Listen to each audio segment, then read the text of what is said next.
কারা হত্যা করলো রইসুদ্দিনকে? কেন তাদের গ্রেফতার করা হচ্ছে না?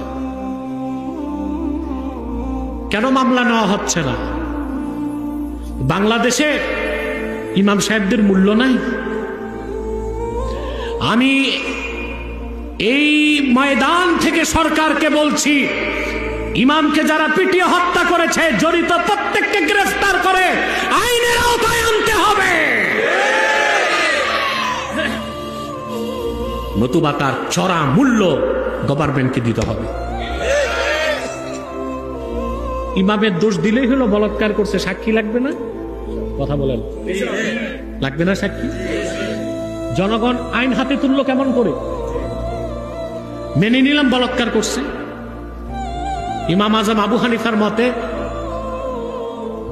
ফাইল মাফউল লাতি, সমকামীকে ইমাম আজমের মতে হত্যা করা যাবে না, তাজির করতে হবে।